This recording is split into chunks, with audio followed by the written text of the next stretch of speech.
আসসালামু আলাইকুম। অনেকদিন হলো ঘুরতে যাব বলে, কিন্তু যাওয়া হচ্ছে না। ফাইনালি আজকে আমরা নৌকার ভ্রমণে বেরিয়ে পড়লাম। আজকে আমরা হরিণশালা টু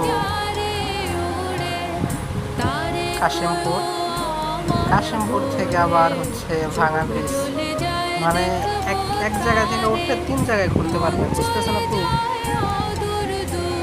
আজকের ঘোরার মানে নদীতে ঘোরাতে এমনিতে অনেক মজা। যাই হোক, তার মধ্যে হচ্ছে আজকে বন্ধের দিন, অফের দিন, তাই মানে অনেকে অনেক জায়গায় ঘুরতে যায়। আমরা ভাবলাম যে আজকে আমরা একটু মানে বেরিয়ে ঘুরে ঘুরে ফিরে আসি। ঘুরলে হচ্ছে কি মনটা ফ্রেশ থাকবে। তারপরে হচ্ছে রাস্তার ধারে দেখেন কত কত শত লোক, মানে পাড়া দেওয়ার মতো জায়গা নাই। নদীর ভিতরেও মানুষ অনেক নৌকা টৌকা হচ্ছে গিয়া ভাড়া করে নৌকা ভ্রমণ করতেছে, অনেক মজা হয়, বুঝলেন? যাই হোক, আমরা আজকে বেরোইছি অনেক জায়গায়, মানে এটা ঘুরবো ফিরবো, একটু মজা করব। তারপরে হচ্ছে ভিতরে অনেক মানে দেখার মতো জায়গা আছে। এই নদীটায় মানে সামনে আরেকটু ছেলে মোচর আছে, হ্যাঁ।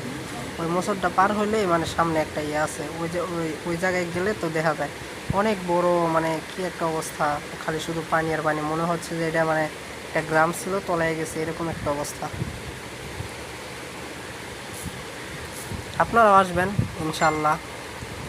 এই হচ্ছিল, তো আপনারা ঘুরলে অনেক মজা হয়। অনেকে আছে দেখলাম নৌকাতে বক্স উঠাইছে, হ্যাঁ, বক্স উঠাইয়া মানে অনেক ছেলেমেয়েরা থাকে না, অনেক ছেলেরা ওরা বক্স উঠায় নৌকা নৌকা ভ্রমণ করতেছে, পিকনিক করতেছে।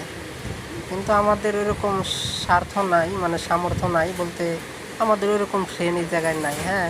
কিন্তু যখন গ্রামের বাড়িতে থাকছি, দেশের বাড়িতে থাকছি, ওই সময় আমরা এগুলো করতে পারছি। এখন তো মানে ঢাকায় আসলে যা হয়, এমনিতে ঘোরাফেরা যায়, কিন্তু ওই রকম তো ফ্রেন্ড হয় না। অনেকে আছে মানে চিটার বাটপার, এদের সাথে তো আর পারা যায় না। যাই হোক।